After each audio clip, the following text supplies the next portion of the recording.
The Polsky Practical Personal Enrichment Series is underwritten by the Polsky Family Supporting Foundation in partnership with the Johnson County Community College Foundation, which seeks to educate and empower the public in the areas of health, financial independence, and topical issues not covered elsewhere.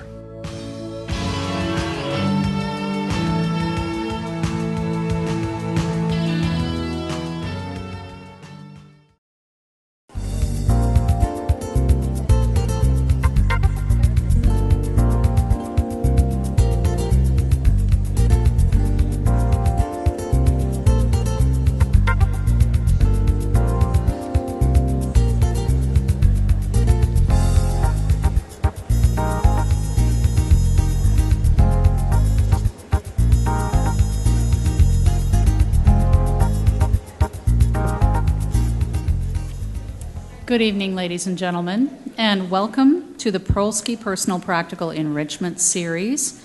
We're proud to bring you this special presentation this evening, Is Preventing Alzheimer's Disease Possible? The Polsky series is made possible by the Norman and Elaine Polsky Family Supporting Foundation within the Greater Kansas City Community Foundation. The series is in partnership with Johnson County Community College and offers topics that you won't find anywhere else. I'd like to acknowledge a couple of members of the Polsky family that are here tonight, Renee Polsky-Silver and Larry Polsky are seated out there. Hello.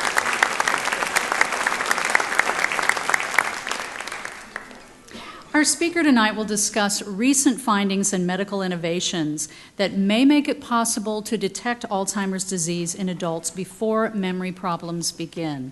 He'll explain how Alzheimer's disease changes the body and the brain as the disease progresses, and will share current theories on why some experts believe we may be able to slow the progression of Alzheimer's disease through lifestyle changes. And before we move on, if you would just silence cell phones or any other noisemakers you might have on your person, that would be great. Thank you. And now a little bit about the packet you were handed as you came in the door this evening. There is a booklet on the left-hand side about the Polsky series and some history about Norman and Elaine Polsky, who've made this series possible. There is a blue card also on that side of the packet for questions. So we will have a Q&A session at the last 30 minutes or so of the presentation with our guest. So as you watch the presentation, please take a moment to write down a question and hand it to an usher. And the ushers will come through a couple of times during the presentation, and then we'll get those up to the stage. There's also a green card in your packet for feedback and to join our email list or our mailing list. If you want to suggest topics for future programs, we are going to be planning 2013 very, very soon, so don't be shy about putting down topics that you'd like to see in the future. We would love to know what you'd like to see and also how we can improve, so please fill out the short survey that's there as well. It's also possible for you to email that information to us at polskyseries@jccc.edu. So for those of you computer folks out there, you can do that as well. On the right-hand side of your packet, a copy of Dr. Burns's presentation tonight, so you can easily take some notes on what you learn. And Norman Polsky used to say you only remember 25% of what you hear, so the packet information is there to help you remember even more than that. Flyers for upcoming events are behind that information, events here at the college, including the Autism Conference.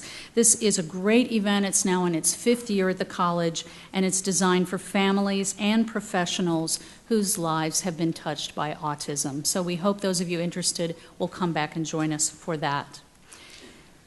Remember that you can watch the Polsky series online. We always record these presentations so that you can enjoy them later on. So you can view any of the previous Polsky series presentations on Channel 17 on Shore West and what's that other one? Time Warner out there, and Channel 22 on Comcast, and keep up with what's coming up next at jccc.edu/Polsky series.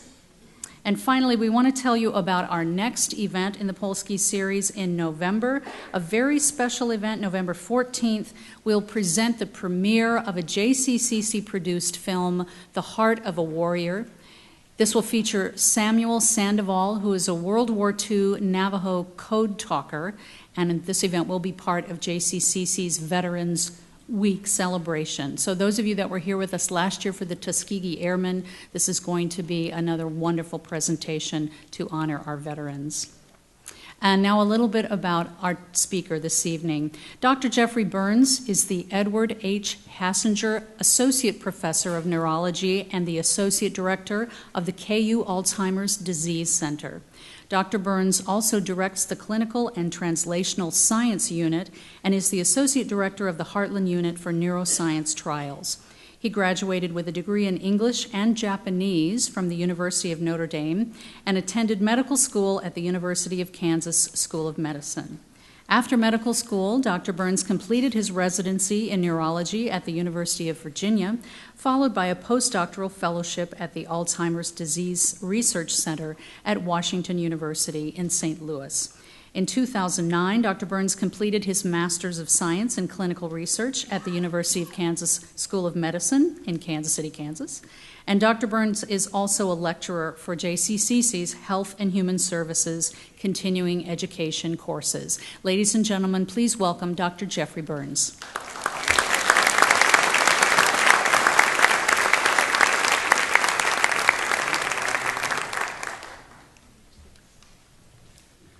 Great. Thank you, Emily. It's great to be here. And thanks, Christy, for organizing. And thank you, Polsky family, for the opportunity. So what a great turnout. I'm excited to be here. It's a great opportunity for me to tell you about the exciting things that we're doing at KU with the Alzheimer's Disease Center. We started about 8 years ago with our research program, and it was basically me and one other person. And in the last 8 years, we've just exploded. And as I'll tell you about towards the end of the talk, just in the last year, we received national designation as an Alzheimer's Disease Center. And that's a big deal. You've heard about the Cancer Center and their NCI designation, and we have our own NIA designation. So we, after 8 years of hard work, achieved that designation. And basically what that says is we have a lot of things going on at KU.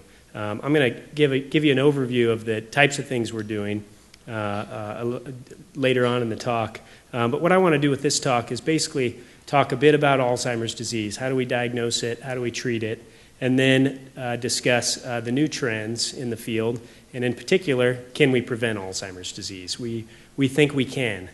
We haven't proven it, but we think we can, and I'll tell you why we think we can.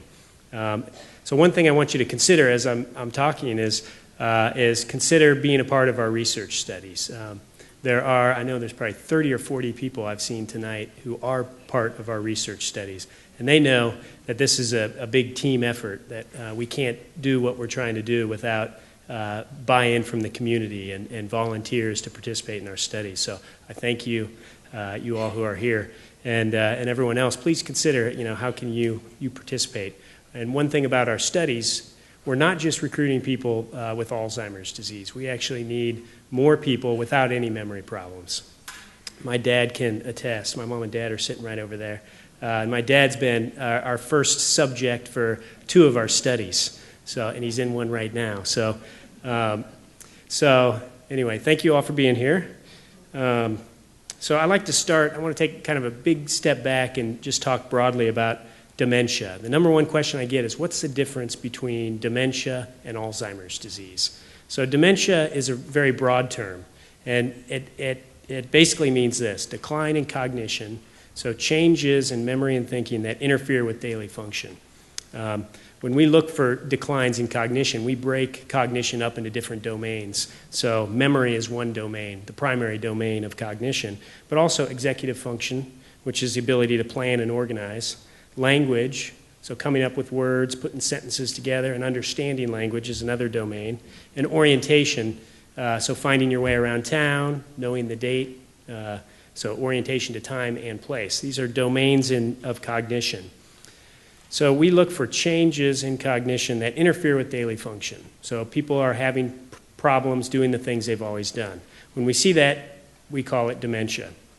So dementia doesn't refer to cause. a number of different things can cause dementia. So things like stroke, Alzheimer's disease, the number one cause of dementia, frontotemporal dementia, dementia with Lewy bodies. There's a huge number of things that can cause dementia.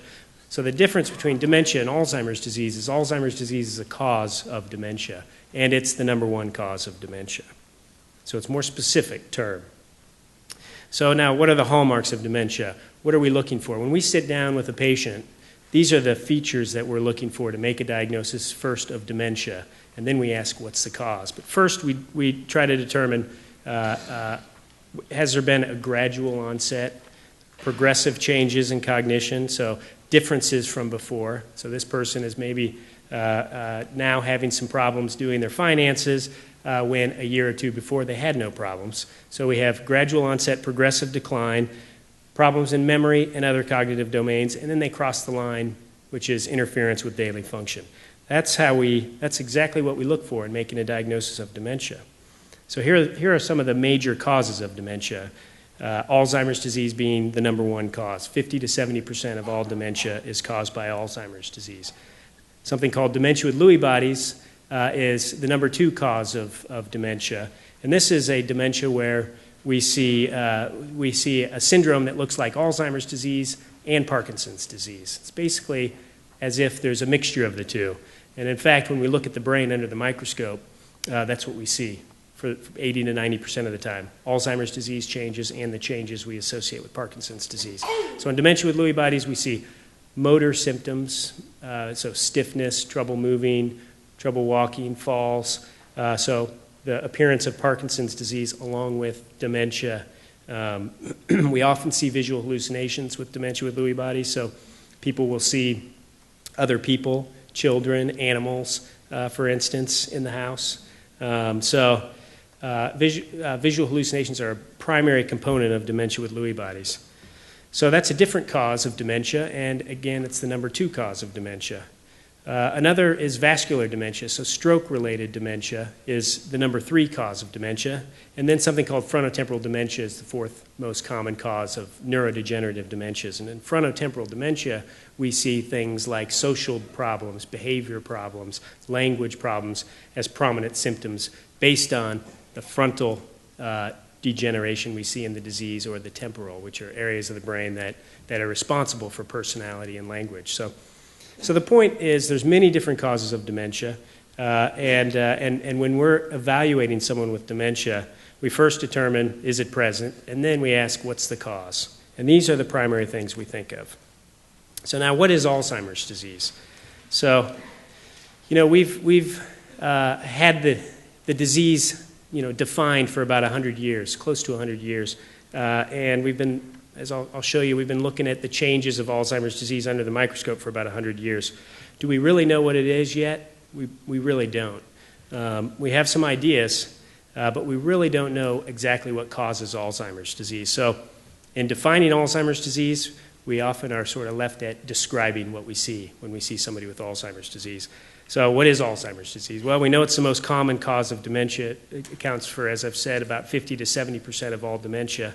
And when we see somebody with Alzheimer's disease, we see memory problems, and we see problems with executive function. And again, that's the ability to organize and plan. Why do we see these kinds of symptoms? Well, it's because those are the areas of the brain, the areas that do those things are what are where we see the changes of Alzheimer's disease early in the disease. So early on, those areas that are responsible for writing down short-term memories, for instance, or for integrating information and organizing and planning and performing goal-directed behavior, those are areas that are hit hard early in the disease, and hence we see those types of symptoms. What do we know about it? We also know it's incredibly common. Over 5 million Americans have it. I think it's up to 5.4 now in 2012. And that's 1 in 8 people over the age of 65. So incredibly common. About $150 billion of costs annually, both direct and indirect costs, go towards taking care of people with Alzheimer's disease. So why are we hearing so much about it? Well, it's because it's an age-related disease and the population is aging. We're living longer, healthier lives. So the figure here shows how common Alzheimer's disease is as people age. So On the left here, this dot signifies that about 2.5% of people at the age of 65 to 74 have Alzheimer's disease. But that prevalence doubles every 5 years. You can see when we get to the age of 85 and older, we're close to 50% of the population, 85 and older, has Alzheimer's disease. So that's close to 1 out of 2 people over the age of 85 have Alzheimer's disease. That's how common it is as we get older. The other thing is, as we know and as I've mentioned, is the population's aging. We're living longer, healthier lives, and the fastest growing segment of the population, which is the white line in the right figure, is 85 and older. And the 65 and older population, the red line here, is also growing dramatically. So with this aging population, and this high prevalence of Alzheimer's disease in the oldest individuals, you can see we have a serious problem that's basically arriving right now. We're seeing an explosion in the number of people with Alzheimer's disease. So we're all at risk, and we have basically a problem on multiple levels, both personally and societally and economically. And we need to do more about it. We clearly need to develop better treatments and prevention strategies to deal with this problem. Now, the number 2 question I get is, what's the difference between aging and Alzheimer's disease? So there's still a lot to be learned, and we're getting better and better every day in distinguishing between normal age-related changes and Alzheimer's disease changes. We know that things change as we get older. We don't run as fast as we did when we were 20, and we don't think as fast as we did as we were 20. So there are clear and measurable changes in cognition as we get older. Processing speed, the ability to think through information slows down. We can measure that. We also see declines in what we call working memory. So that's the ability to hold a little bit of information in the memory banks and then act on it. So say look up a phone number, go find the phone and dial it. So that becomes less efficient as we get older. And then probably the most common symptom that I hear about is what I like to call the tip of the tongue syndrome, where you got that name. It's usually somebody's name or a place name, restaurant name. You want to pull it up in the middle of a conversation, and it doesn't come until after the conversation, or it wakes you up in the middle of the night. That's something that's age-related. It's not a sign of Alzheimer's disease. Now, so you can rest assured, yeah. So now, when do we worry? Well, when we're seeing changes in cognition that are beginning to interfere with the things that somebody's always done. So beginning to say, have more difficulty balancing the checkbook accurately. It might take longer, but if we're, that's fine. But if there's problems, in the things that somebody's always done, the taxes, handling the tax documents, things like that. When we see changes within an individual over time, that is something that triggers concern on our part. So what are some of these changes that we look for? So early in the disease, memory loss is the hallmark of Alzheimer's disease. So forgetfulness. Now, we're all forgetful on a daily basis. And my wife, who should be showing up here any minute, can attest that I'm very forgetful. But it's not new for me. It's the way I've always been. So when it's new, when we're starting to see people who are having more and more forgetfulness, forgetting conversations that they've recently had, missing appointments when they've always been obsessive about getting to their appointments and did not have the habit of missing appointments, having trouble taking medications, or forgetting names of people really well known to them. So when we're seeing new problems like that, that's when we get concerned. A very common symptom early in Alzheimer's disease is repetitious questions or repetitious statements. So somebody might wake up and ask their spouse, now what's the plan again today? What time's that doctor's appointment? And then 5-10 minutes later, an hour later, ask the very same question, and again and again and again. That's a strong sign of memory loss. And misplacing things. So not just misplacing the car keys and the glasses like we all do from day to day, but losing things, needing more help finding things that they before would maybe organize very well, like the tax documents. So the key is change, and change for that individual. Executive function is another area, as I've talked about, the ability to organize and plan. The best example of executive function is following a recipe, putting a meal together. So that's taking a lot of different ingredients and producing something out of them and timing it just right. So when we begin to see, and I hear a lot about, last Thanksgiving dinner, Mom didn't quite keep up.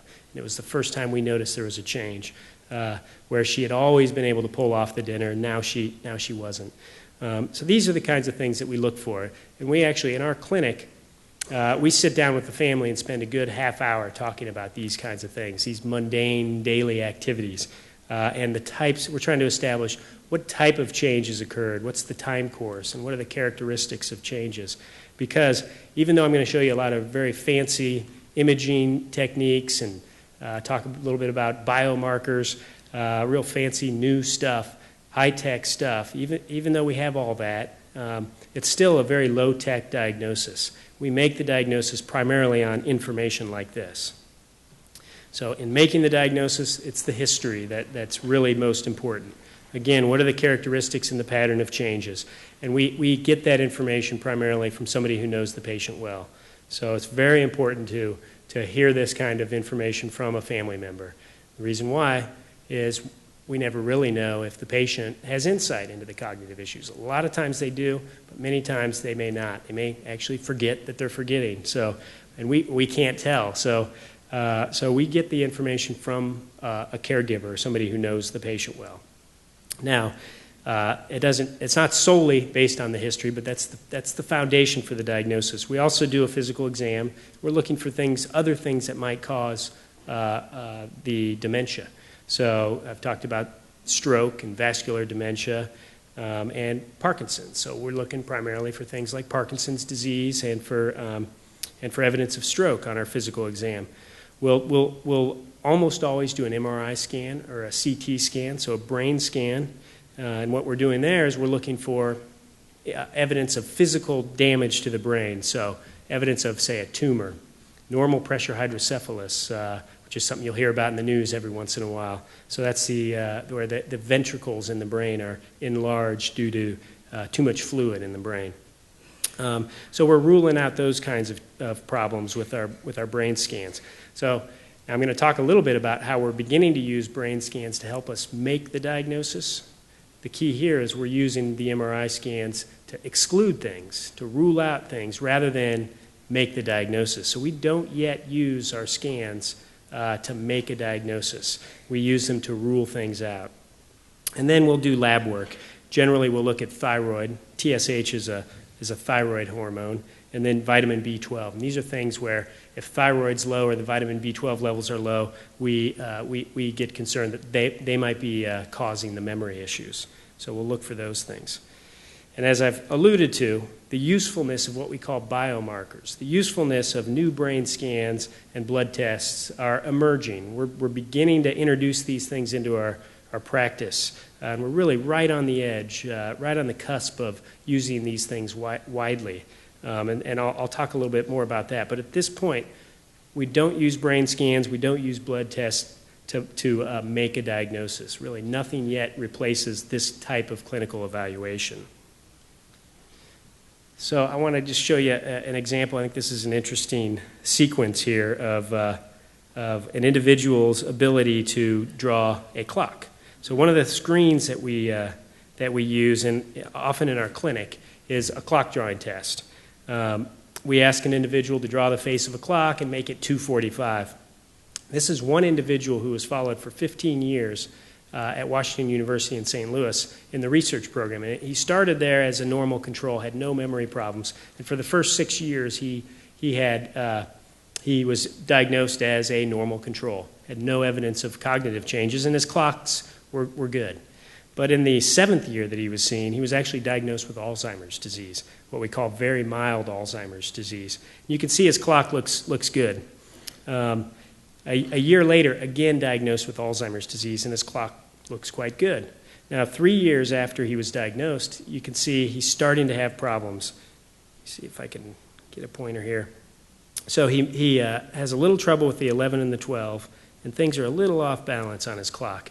Now, as a clinician, I might look at that and say, that's not enough. If I were relying on this clock drawing test, I would probably not make much of that. And so my point, and you can see after that, 3 years after he's diagnosed, he begins to have problems, and then in the 4th year, he leaves the 12 out, and he draws 2, and then he draws the line down to the 5 instead of 245, and things just fall apart progressively after that. So the point here is the screens that we have and the screens that we rely on or tout as something that can really be sensitive to picking up people early in the disorder, they aren't sensitive enough. In fact, the technique for making a diagnosis here is the one I've just talked about, talking to the family, listening to the family about the types of changes they've been seeing, and using that information more than information such as this clock drawing test. So these tests are not sensitive enough. In fact, the most sensitive way to detect changes early on is listening to an attentive family member who can give us the information that we need. All right, so diagnosis, I'm going to move into treatment now. The first point I want to make is about treatment is I think we should consider Alzheimer's a treatable disorder. We have drugs that are effective for treating Alzheimer's disease. They've been approved by the FDA. There's dozens of studies that suggest that show that they're beneficial. Now, having said that, they're not good enough. They don't stop the disease and they don't reverse it, but they do provide benefits. So I think we need to take advantage of them, but at the same time we need to recognize their limitations and we need to do better. We need to develop better drugs for treating Alzheimer's disease. So at this point there's 2 classes of approved drugs. One class called the cholinesterase inhibitors. The most common one there is donepezil, or also known as Aricept. And there's 2 cousins of Aricept that are available. And then the NMDA antagonist class, memantine or Namenda. And we actually use both of these classes of drugs in treating people with Alzheimer's disease. The way we use them are as soon as we think, we're confident somebody has Alzheimer's disease, we initiate cholinesterase inhibitors, either Aricept or one of its cousins.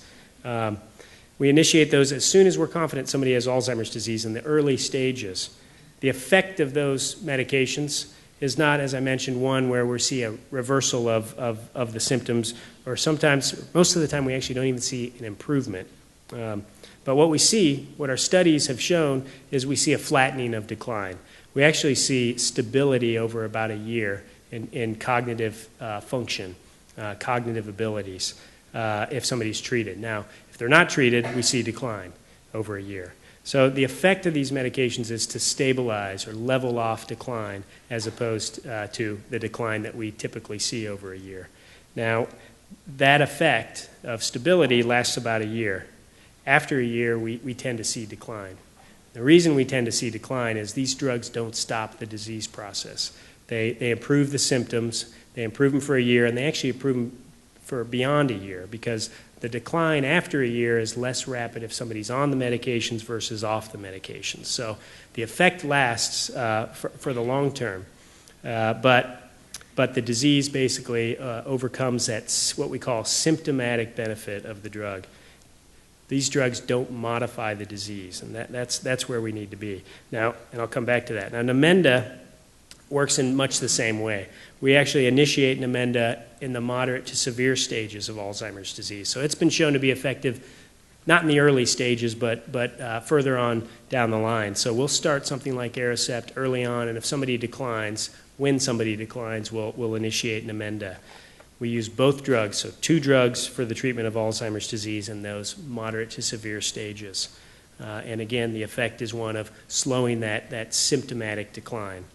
So I'll just make just reiterate this point, that these drugs basically help the symptoms, but they don't modify the disease. So we call that symptomatic effects as opposed to disease modification. What do we want? We want to stop the disease. And that's where we're working now, is how do we develop medications that can actually stop the disease process? So I'll come back to that. Before I do, I want to tell a story about the first patient who we now know had Alzheimer's disease. This is Auguste D., who in this picture, she's in her 50s. And she's been admitted to the hospital under the care of Dr. Alzheimer.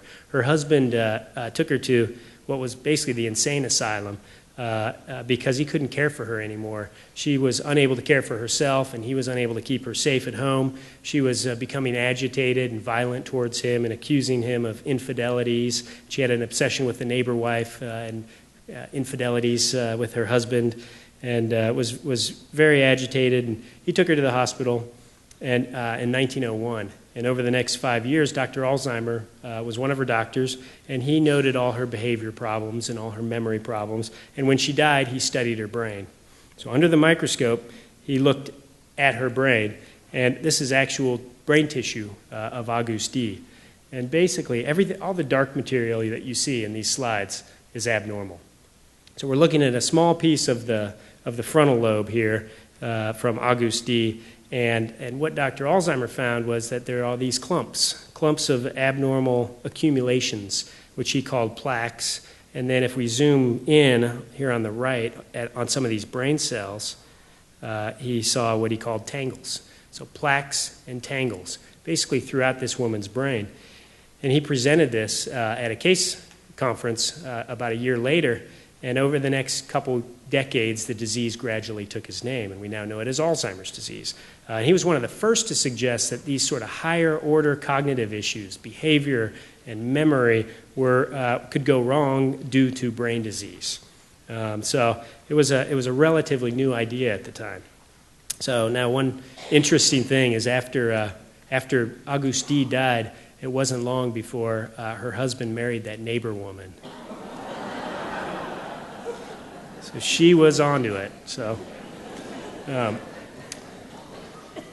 this is a picture of a modern day picture of what we call plaques and tangles. So the amyloid plaques, the buildup of these abnormal accumulations in the brain. Those big dark splotches are all amyloid plaques, and we can see some other sort of flame-shaped cells that are filled with the dark material, and those are tangles. So those are brain cells filled with an abnormal protein called tau, and the plaques and tangles that we see under the microscope, that's the definition of Alzheimer's disease. These are the hallmark changes in the brain of Alzheimer's disease. And this is what we've been looking at for the last 100 years. So the dominant hypothesis of why do we develop Alzheimer's disease is this, the amyloid hypothesis. We've been looking at these plaques and tangles for 100 years. It's a natural hypothesis to suggest that these plaques that build up in the brain are the trigger, that they're the cause of Alzheimer's disease. Gives us a target, and it gives us something to go after. What we don't know yet is, are they truly the cause, or are they something else? Are they sort of the smoke versus the fire? And we don't know yet if they're truly the cause, if they're the fire or if they're the smoke. But we've been targeting amyloid, and actually in the last decade, it's become possible to do something about amyloid in the brain of people. We've been able to do a little something about amyloid in the brains of mice, but just in the last 7-8 years, we have gotten to the point where we're testing the amyloid hypothesis in humans. So what am I talking about? Well, we have ways now. We understand what makes amyloid. We understand a lot about the processes that lead to the production of amyloid, and we're developing drugs that can actually block that buildup of amyloid. We also have new techniques that can actually pull amyloid out of the brain. These are basically immune strategies, using the immune system to pull amyloid out of the brain, sort of trick it, a vaccine style, into pulling amyloid out of the brain. Or we've been trying for a while to block the toxicity. If amyloid is truly toxic to the cells, can we block that toxicity? So these are the strategies for doing something about amyloid and trying to then turn that into a benefit for the patient. So what have we found? We have found that we can do something about amyloid. So a drug called bapineuzumab, it's been the one that's been in the news really for the last 6-7 years, and the one that there's been a huge amount of excitement about. This is a drug that actually, if we use a PET scanning measure here, that I'm going to talk about, but to measure how much amyloid is in the brain, you can see the treated group, the red line, declines over 1.5 years, while the group that receives placebo, you see an elevation in the amount of amyloid. So this suggests we can alter the amount of amyloid in the brain of people with this drug. Now, the big question is, does that matter? if we change amyloid in the brain, do we see a benefit? Does it help the patient? Now, we, just in the last 7 years, have had now 5 major studies present their results on the clinical benefits of these types of therapies. The first one was in 2005, and it actually didn't appear to show any benefit. 2008, unfortunately, again, no benefit. 2009, 2010, and then very recently, in the last couple of months, the big study on bapineuzumab came out as having no effect on the clinical benefits. And one of these, that semigacestat, actually, the people treated with the drug got worse. So we saw more decline in the people treated with the drug that impacts amyloid versus the placebo group. So, these are all negative studies. There was a lot of hope behind this, and I don't think we're done yet with these strategies. But it certainly has taken away some of the optimism that we have about these amyloid therapeutics. But at the same time, these are huge steps forward. So it feels like a step back. These are huge steps forward in getting the information from these studies, even when it's negative, because it tells us a lot about the disease. It tests that hypothesis, the amyloid hypothesis. And right now, it's pushing us to think differently, think beyond amyloid. Now, our Alzheimer's Centers actually has been thinking beyond amyloid since we started. Our bias has been that these amyloid approaches are unlikely to work. We had a lot of hope, and we're participating in all the studies, but our bias has been the problem is not amyloid. Amyloid might be the smoke and not the fire. And so we're thinking about different things, and I think the field is also beginning to think beyond amyloid. So we're beginning to think about if we can interrupt these tangles in those cells that might have an impact on the disease. Vascular changes like stroke or low blood flow has some interest in the field. Metabolism, that's our thing. We're looking at metabolism, things like insulin resistance, diabetes, but also the basic cellular processes of metabolism, the mitochondria. So the theme of our Alzheimer's Center is really focused on metabolism. That's really one of the reasons, probably the number one reason we're doing the exercise studies. And I'm going to talk about those, but we're doing exercise studies not just to see, how much better can people feel with exercise. We know it helps the body. We know it helps mood. We do want to show that it helps the brain. But we also want to understand if we manipulate metabolism with exercise, that's one way we can manipulate metabolism, what's its impact on the brain. And then genetics. Genetics are clearly playing a major role. In fact, genetics are always playing a role. And what we're usually dealing with is environmental influences on top of somebody's genetic background. So genetics play a role. But we have a long way to go to understand the role that genetics play. So big movement forward in terms of what next? What do we focus on in terms of developing new treatments? Now, I want to talk a bit about diagnosis, because at the same time as these big advances in terms of treatment or our understanding of the disease and the targets that we can go after to treat the disease, we are seeing big changes in how we diagnose the disease. So the first Alzheimer's criteria that were used all over the world were introduced in 1984. And they were used for 27 years until last year, where there was an update, kind of a long overdue update. The criteria remain largely the same, with the exception of the use of biomarkers. And so just this last year, our criteria have begun to incorporate biological markers of the disease. So can we use measures that show us the signature of Alzheimer's disease, the types of changes we expect in Alzheimer's disease? Can we use those biological markers to improve our diagnostic criteria? So Alzheimer's biomarkers. Bottom line is they detect the signature of Alzheimer's disease. We can do that now in a couple ways. We can look for the molecular pathology, that amyloid and the plaque that we see in the brain under the microscope, or the consequences of the disease, whatever the disease is. We know we see brain shrinkage, we see changes in the metabolism of the brain cells, and we see disruption of the networks. How might we be able to use these Well, we're starting to use them in diagnosis. We're beginning to understand how do we use them to predict the future, how do we use them for prognosis so that we can understand how fast somebody might decline. And I think most importantly, the role they're going to play is how do they help us screen individuals? How do they help us detect the changes of Alzheimer's disease before the onset of symptoms? So screening in people without any problems. So I'll just give you a few examples of what I mean by biomarkers. So this is an MRI from an individual, 83-year-old woman who had mild Alzheimer's disease. And we have three different views. Top left, we're looking straight on. On the right, we're looking from the side. And then on the bottom left, we're looking basically down on the brain. The dark areas are fluid. Those are areas where the brain, the ventricles, where there is no brain, where there's spinal fluid. And so focus on those areas. What I'm going to do is I'm going to fast forward 2 years. This person declined precipitously over 2 years. And along with that change was pretty dramatic atrophy, pretty dramatic shrinkage. And you can see that in the ventricles as I flip forward. I'll go back and forth. You can see the difference over 2 years. So the expansion of those ventricles indicates that there's loss of brain cells and brain volume. So to the naked eye, maybe isn't all that dramatic.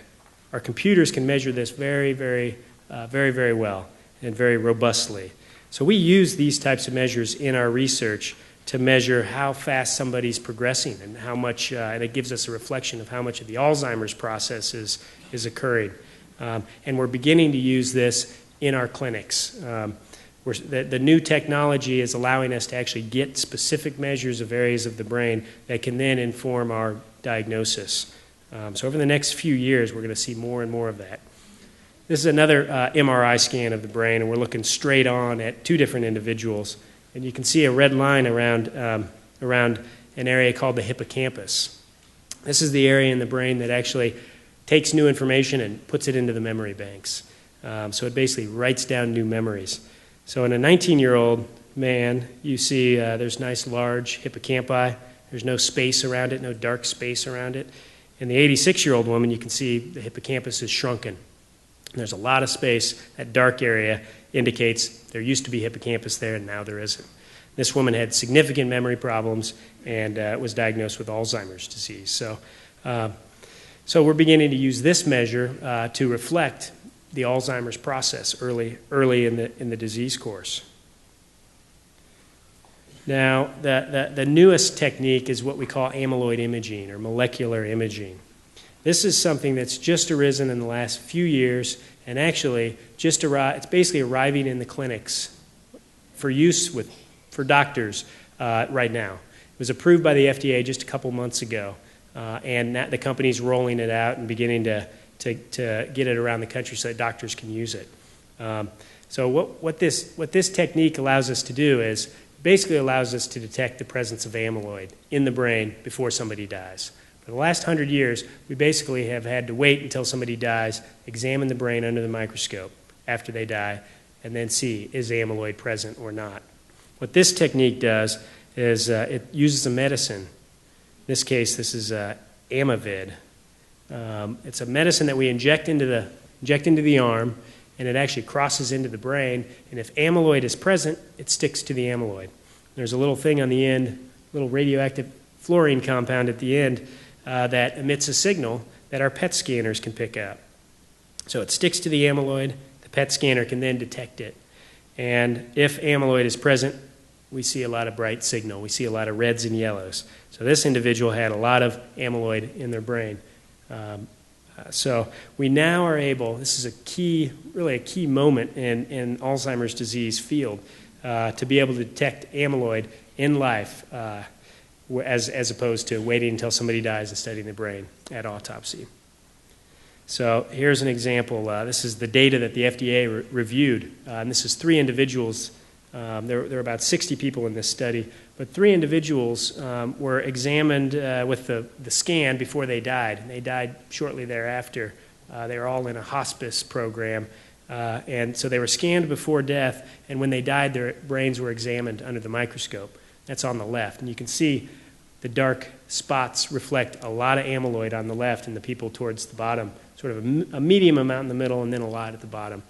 And the scans on the right, you can see they actually fairly proportionally increase as the amyloid burden increases. So what does this tell us? Well, it tells us two things, two important things. One, we can detect amyloid if it's present. And two, it tells us about how much amyloid is present in the brains. So this is very, very, potentially very, very important for this reason, for the obvious reason that we could potentially use this information to help us make a diagnosis of Alzheimer's disease. So you can see the person here on the left. This is a scan of a cognitively normal person on the left, and there's no yellows, no reds. There's a little bit in the middle. We tend to see that in the deep parts of the brain normally, but there's no signal on the outside of the brain where we see the buildup of the plaques. The Alzheimer's patient has a lot of amyloid. You can see the reds and the yellows. So this is potentially a very important technique for helping us diagnose people with memory problems as having Alzheimer's disease. Now, the most interesting thing from my perspective is it turns out that about 30% of people who have no memory problems, about 1 in 3 people with no memory problems over the age of 65 have amyloid. So asymptomatic amyloid. What does that mean? Well, we're beginning to understand what it means. In fact, actually, we don't really know what it means right now. In this case, this was one individual. We chose this individual because 3 years later, this person developed Alzheimer's disease. So one hypothesis is these individuals with asymptomatic amyloid are in the preclinical stages of Alzheimer's disease. So if they live long enough, they're likely to develop Alzheimer's disease. We have a long way to go, though, to understand. This is a new technique. We have a very long way to go to really understand what it means. So what do we know right now? We know that about 1 in 3 people who are healthy, no cognitive problems, have amyloid in their brain. We know it's not a diagnosis of Alzheimer's disease because it turns out that a lot of people die and have amyloid in their brain and never have any symptoms. So not everyone develops Alzheimer's disease, and having amyloid in your brain is not a diagnosis of Alzheimer's disease. But it does appear that it's a risk factor for developing Alzheimer's disease. So people with amyloid appear to develop Alzheimer's at a higher rate. What's the magnitude of that risk? We don't know yet. And what's the timing of the risk? Is it a year? Is it 5 years? Is it 10 years? We don't know. But we do think that our studies suggest that that risk plays out probably over a decade, if not longer. So we may have a warning signal that something has changed and is putting this person at risk, perhaps up to 10, 15 years before the cognitive problems will take hold. So obviously we have a long way to go for what this means. But in my opinion, for us, for researchers like me, the most important thing is this is introducing a new era of prevention trials. This is a new age of giving us tools to actually identify individuals who appear to be at high risk of developing Alzheimer's disease and providing us with a window of opportunity where we can do something about it. So this has given us the foundation for doing the prevention studies that we need to do. Which brings us to the question, is Alzheimer's preventable? So can we prevent Alzheimer's disease? You may have heard the news a year or two ago, I think it was about 18 months ago, there was a big study of the data on Alzheimer's prevention, the existing data. And the results were what all of us in the field expected, which was we don't yet have proof that we can prevent Alzheimer's disease. Now, the press turned that into we can't prevent Alzheimer's disease. But there's a nuance there, an important one. We do think we can prevent Alzheimer's disease. We don't have the proof yet that we need to say we can prevent Alzheimer's disease. But I'll give you some reasons why we think Alzheimer's is preventable. We know there are protective factors.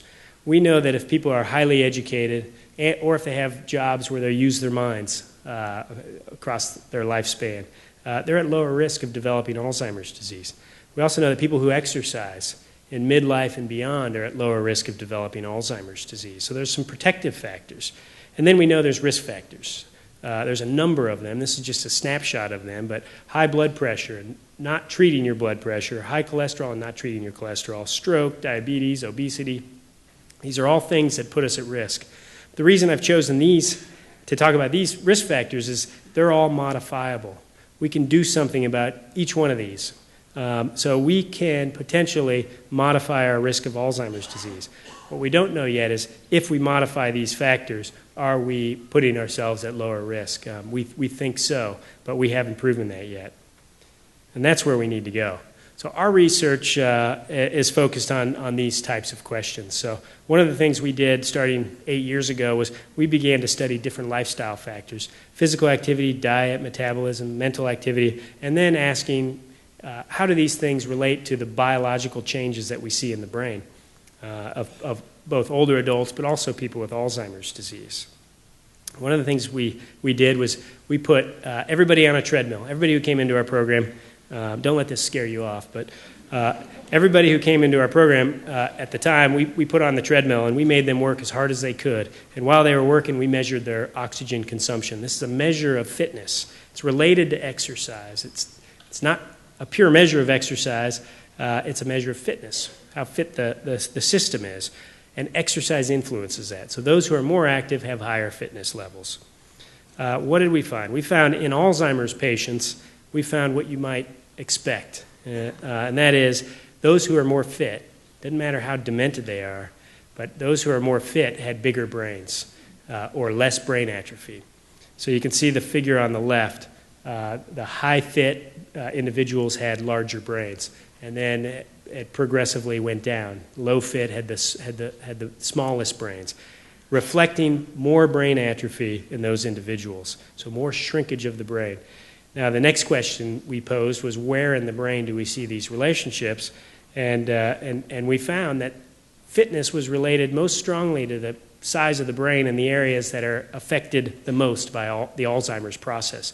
That happens to be the areas that we've talked about, the hippocampus, the memory area, and the parietal region, which is the area that helps us organize and plan, executive function area. So what do these findings suggest? They suggest that if we boost our fitness, we might actually modify the disease process. We might actually do something to slow the atrophy, the change over time. And that's incredibly important because this is far more, this data suggests that we can do more with exercise than we can with the drugs that are available and that we spend billions of dollars on annually.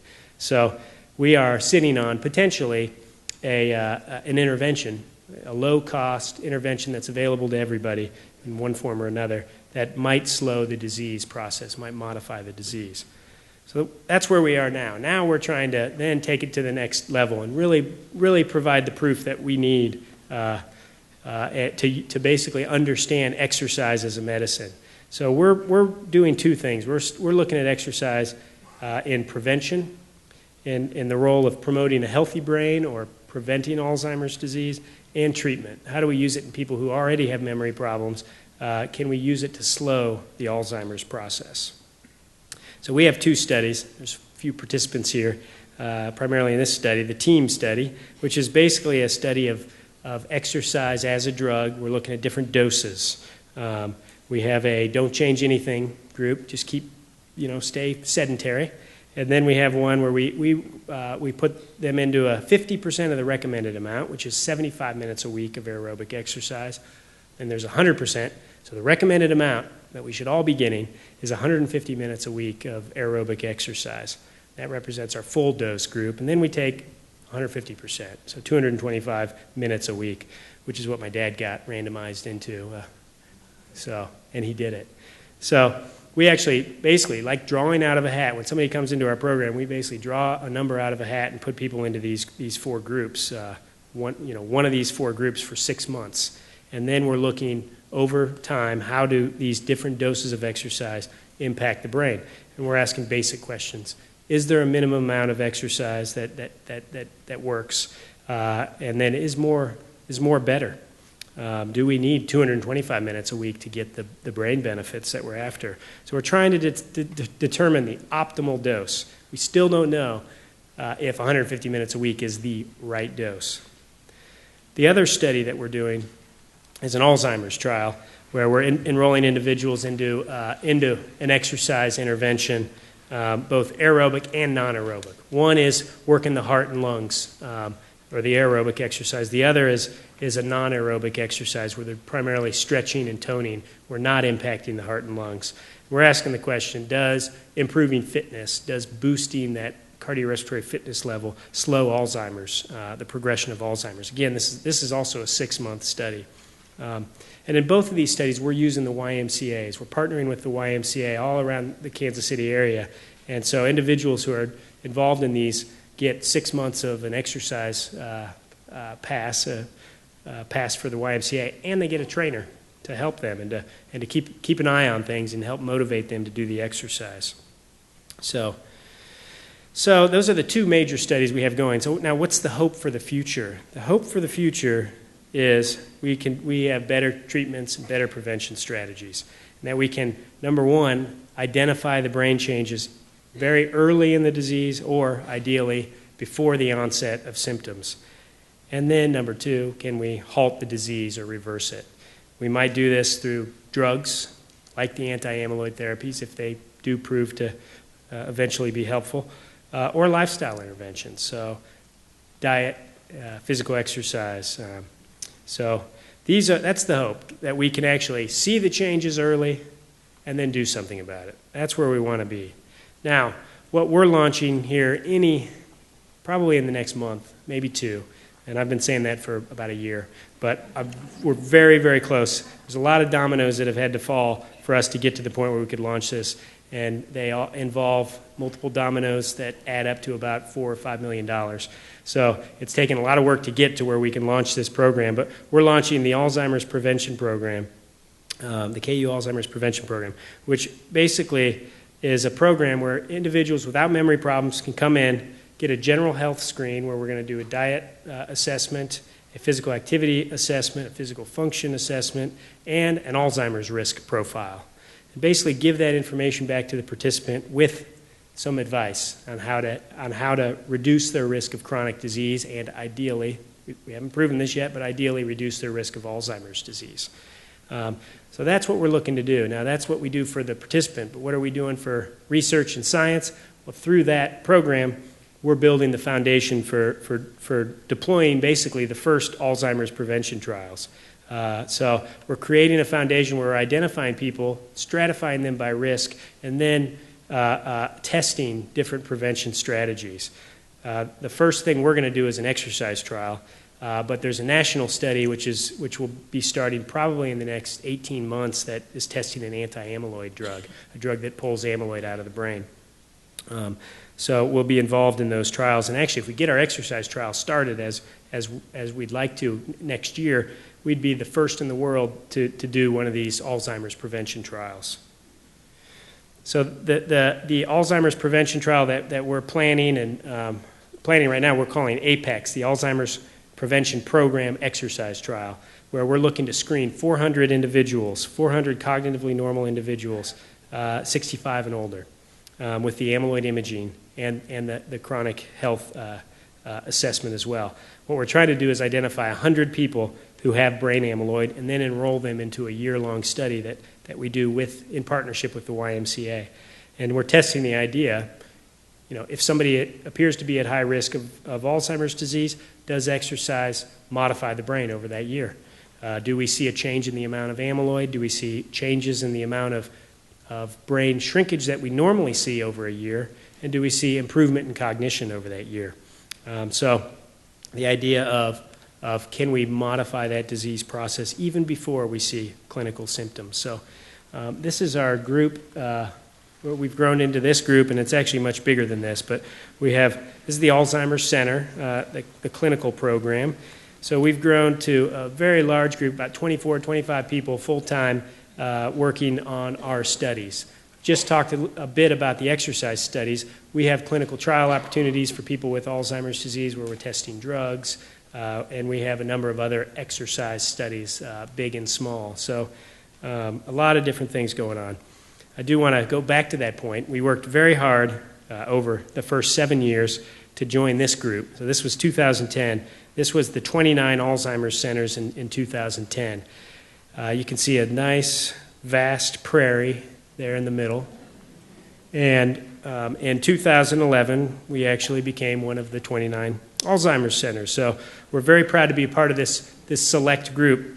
And to get into this group, this is really a major achievement. To get into this group, we actually had to knock out somebody, and we're competing with a lot of other big institutions that don't have one. Everybody wants one.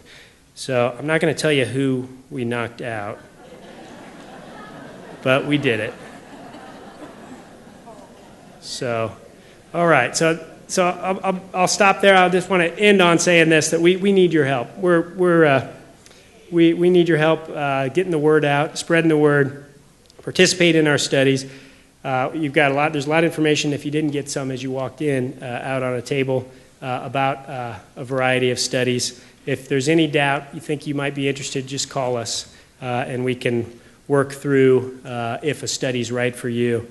And then everything we do, we've grown everything from the ground up in terms of our program financially. Everything we do is basically, we find the money through grants. Our clinical trials bring in a little money, and philanthropy. We wouldn't be where we are if we didn't have some philanthropy to basically seed our efforts and get us started so that we could go get those big grants. So please spread the word and join us if you can. So I will stop there. Thank you very much.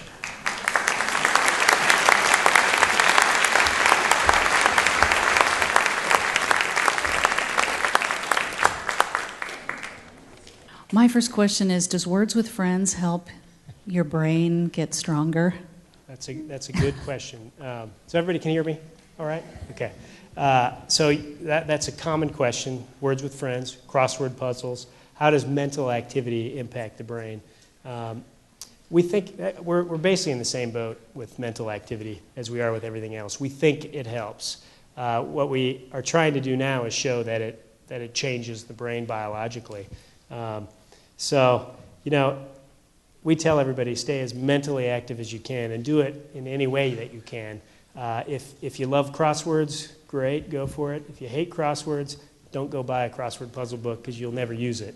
So do the things that you like to do and to keep your brain active. Probably the best way to do that is social activity. So, socializing with friends and getting out and about is a good way to keep your mind active. Reading, writing letters or email.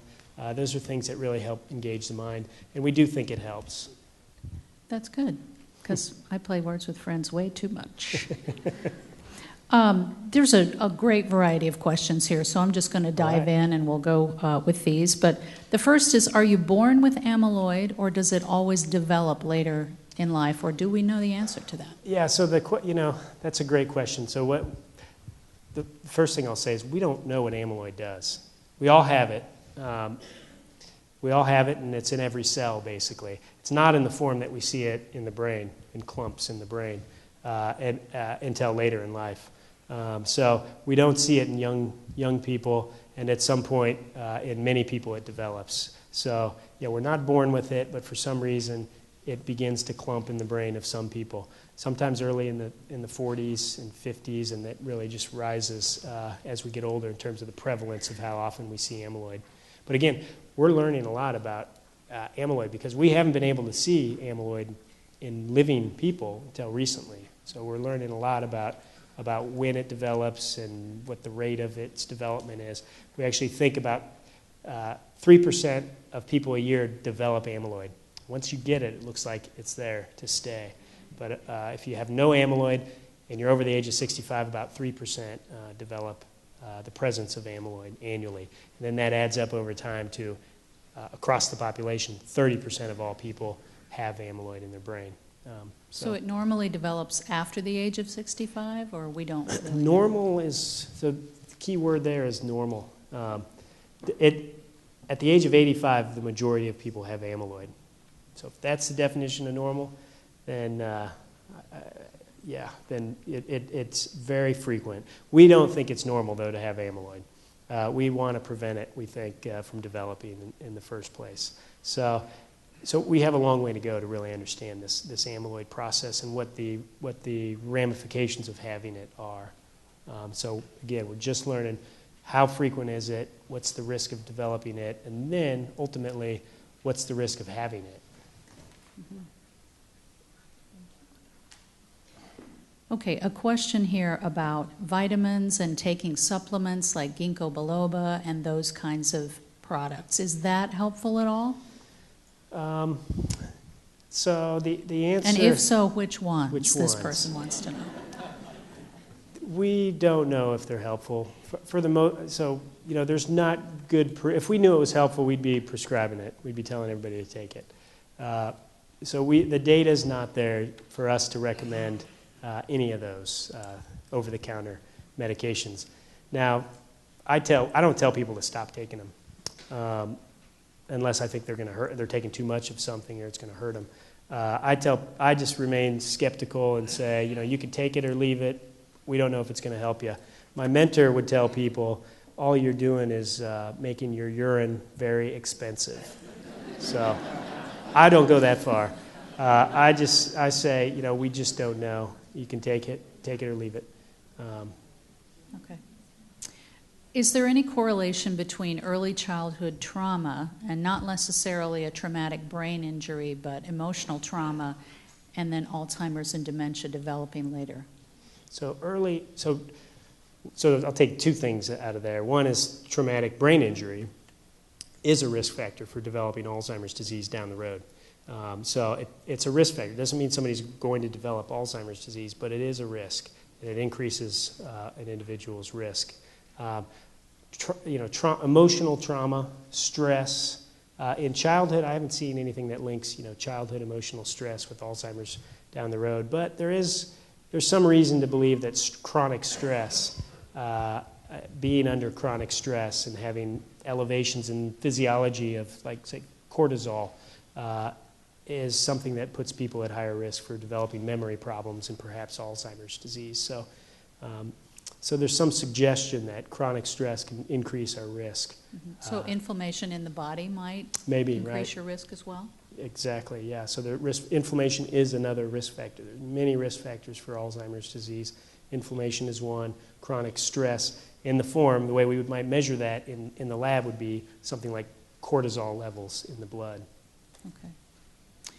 So if you're in one of the studies, so you want to come and you want to volunteer for a study and you're put in a control group, somebody says, would you be stopped from exercising? So could you just go take it out on the couch and Good relax? Question. So we would not do that to you. We actually think that's unethical. If somebody comes in and they're exercising, enough or a lot, we don't let them join our studies, because we wouldn't want to ask you to stop exercising. So we actually make it a requirement that when you join our exercise study, you're sedentary, relatively sedentary, and we have a way of measuring that. So we aren't going to take a poll. Yeah. Right now. So, but you got to tell us the truth if you're really exercising hard, and then you end up putting yourself out of the study. But yeah. Okay. So, Dad, you were sedentary.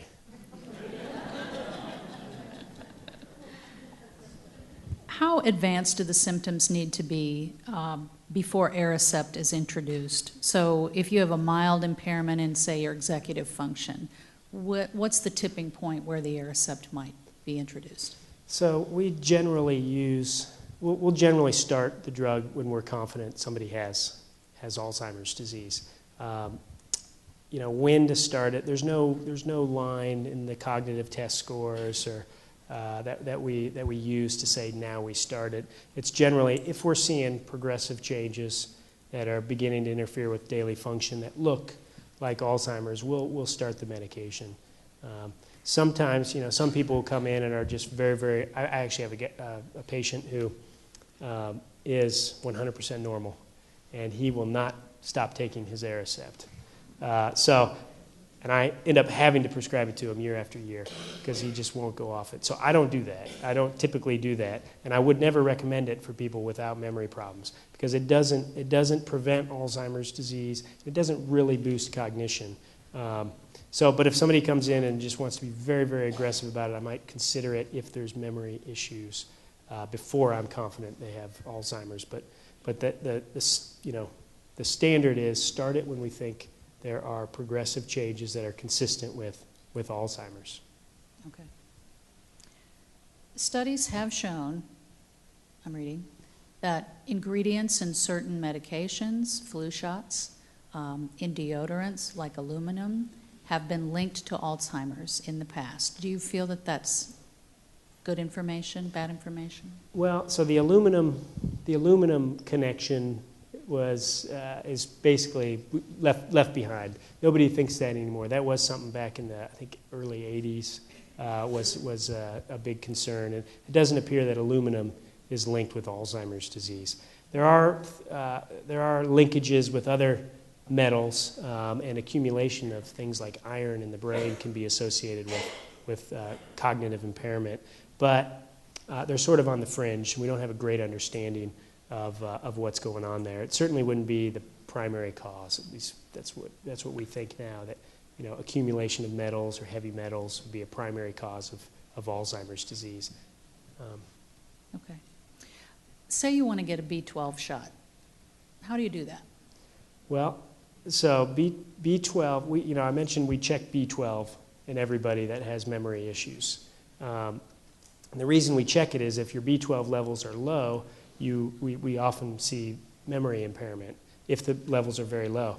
Now that doesn't mean that that individual isn't eating a healthy diet, not getting enough B12 in their diet. What it means when we see that is that the stomach's not absorbing B12.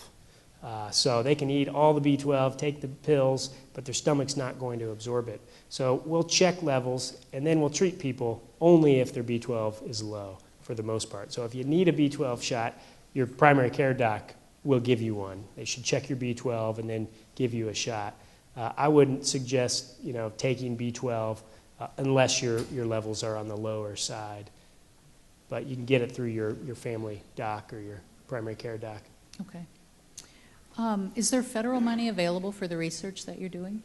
Yeah, so federal money. So most of what we're doing is supported by federal money. Mm-hmm. To get federal money is a huge challenge. It takes years of hard work and then a little bit of luck, because to apply for a grant, it takes 3 to 6 months to write the grant, and then you have to score in the top 10 percentile right now. The environment's not great for federal funding, as you might guess. So we have to score in the top 10%, competing against people who are very good. And so you got to score well, and then you got to get a little lucky to get the grants. And we've done very well. So the 2 exercise studies I've talked about are federal money. The Alzheimer's Center is federal money, and then we have some other smaller grants that come from federal money. So to get those grants, I mentioned how important philanthropy was. To get those grants, we had basically relatively small investments that helped us develop the plan, develop the data that we need to support our application for these grants. So we're dependent on federal money to keep our program alive. Very good. Is dementia hereditary? And if so, which side of your family does it come from? Are you holding a grudge out there, somebody? Yeah. This is a loaded question. And is it more common in men or women? Okay, so is it hereditary? Genetics is definitely playing a role. So our risk is influenced by having relatives with Alzheimer's disease. So it's kind of like you might think of high cholesterol, heart disease. If it's in your family, your risk of developing Alzheimer's disease goes up. How much does it go up? We're not good enough yet to tell you exactly how much higher it goes. We know it goes up, though. Maybe 2 times, 3 times more if you have direct relatives. There are a few families in the country, not many, but a few, where their risk is 50%. There's a mutation in the family, and if you inherit that mutation from generation to generation, you'll get the disease, and the risk of inheriting it is 50%. And so these tend to be families where Alzheimer's disease is, the onset's in the 40s, sometimes even the 30s. So very early onset, and half of each generation gets it. Yeah, genetics is playing a role, and there's a lot of work that's ongoing trying to understand that better.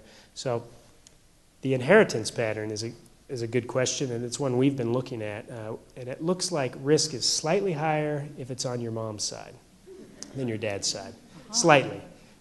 So that's something we're studying, because one thing that's inherited from the mom is the mitochondria. You don't get any mitochondria from your dad, you get it from your mom, and that's the energy creator in your cells. So So we're looking at what's the difference between inheritance from moms and dads. And then the question, does it occur more commonly in men or women? And it's really more common in in women. So there's probably two things going on there. One, it does look like women are at slightly higher risk for real. The other is women live longer than men.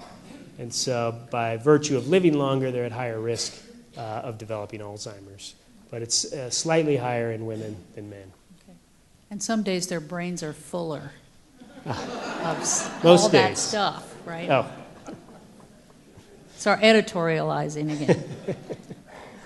So in talking a little bit about the behaviors that maybe caregivers or family members might notice and start to suspect that maybe there's Alzheimer's at work here.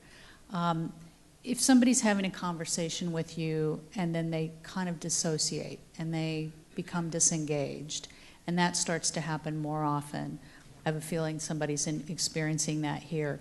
Is that a good sign that maybe an evaluation needs to be done? Yeah, I mean, it could be. Or other symptoms? It could be. Yeah, I think that would be a sign. I mean, if that alone were it, maybe not, but it's hard to know. The bottom line is if there's changes, if there's cognitive changes, if there's things like that, along with maybe some other things like that I've mentioned, being maybe repetitious about questions or statements, or more forgetful of conversations, and if there's things like that, even if they're subtle, if they're different for that individual, that can be an early sign. And that's where we want to see people early. One of the things we talked about the drugs and the effect that they have of stabilizing things. I'd prefer to be stabilizing things early in the course as opposed to waiting to be, to be absolutely certain that there's major cognitive issues. So I prefer that to start early, people on the medications. Now, having said that, I mentioned that it doesn't modify the disease, so it's not like starting the medications later is necessarily, having a major negative impact. This isn't like antibiotics where we need to start it early in the infection to stop it. So it's not absolutely crucial that we start it early, but I think we prefer to start it early because we want to try to stabilize things when things are still good, when somebody might still be driving and shopping and active in the community, and so that's where we want to be stabilizing things as opposed to later on. Great. Here's somebody who wants to be in your trial so much that they want to know if they have to wait until they're age 65. Actually, our Alzheimer's Center, we have a cohort of individuals, 400 people actually, that we're following year to year. And that's 60 and older. So if you're 60 to 65, then we could probably get you into our Alzheimer's Center for annual evaluations. And then from that, we actually enroll people into other studies. So if you're 60 and if you're 59, yeah, we have to wait till you're 60. If you're 55, we definitely have to wait. But this person's 61, so yeah, you're in. Give us a call. Yep. Okay. Is there a link between depression and Alzheimer's? So great question. Yes, there is, and it's kind of complicated. So we do know that if you're depressed, you can have memory issues. So depression is associated with worse performance on cognitive tests. So you can see sometimes people we call it pseudo dementia. Sometimes people are so depressed it looks like they have dementia, when in fact it's just the depression. So we always consider that. Now, on the other hand, many people with Alzheimer's disease, one of the symptoms of Alzheimer's disease can be depression. So depression is a brain problem. And people who have the brain changes of Alzheimer's disease and the early symptoms of Alzheimer's disease are far more commonly depressed than people without those changes. And we think that's an expression of that Alzheimer's pathology in the brain. So depression is something we consider and we treat very aggressively. If we see depressive symptoms, we'll treat them, even if it's Alzheimer's disease related. We know that people with memory problems and depression actually do worse overall. with both those things. So we want to remove the depression if we can, and so we'll treat that aggressively with antidepressants, so SSRI class of medications.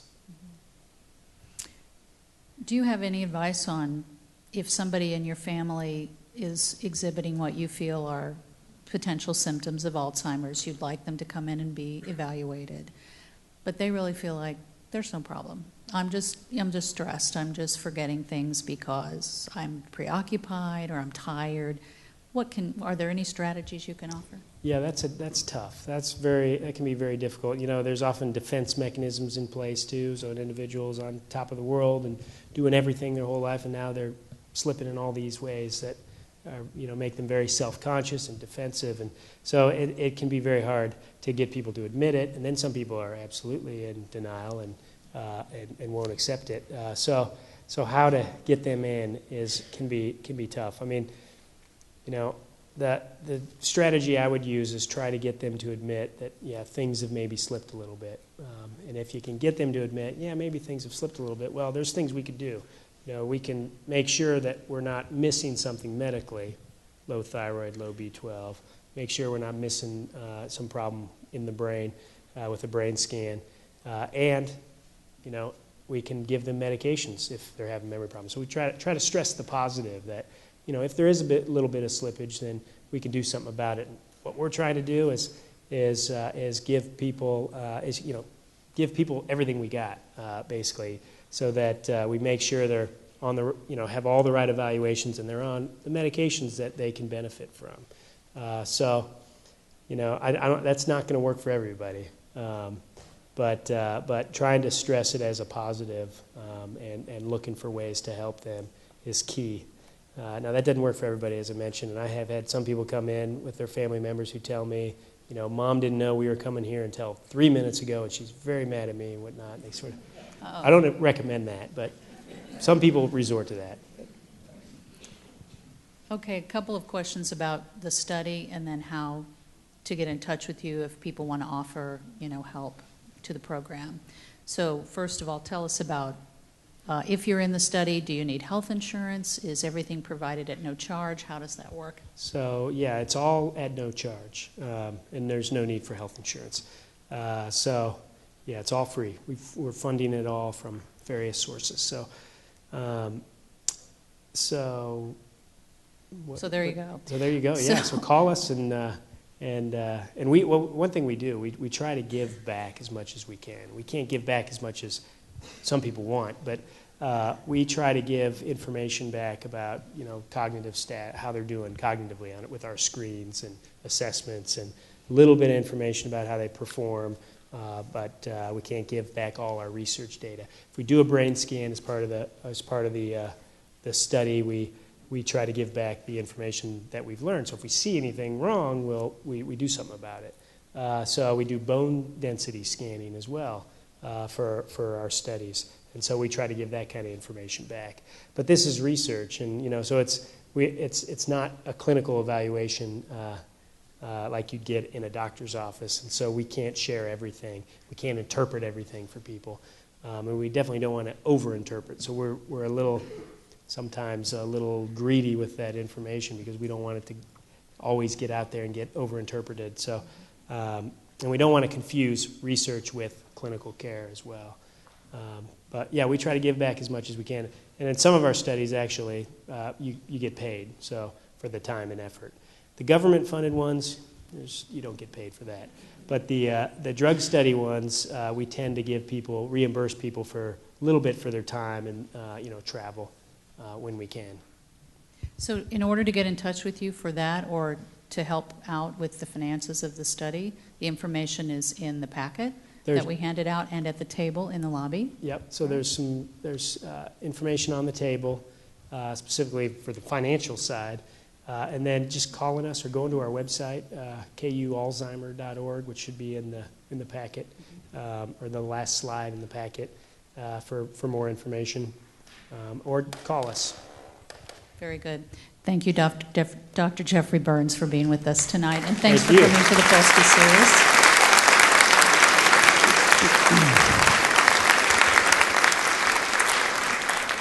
And we hope you'll come back and join us in November for our Veterans Program. Thank you so much for coming.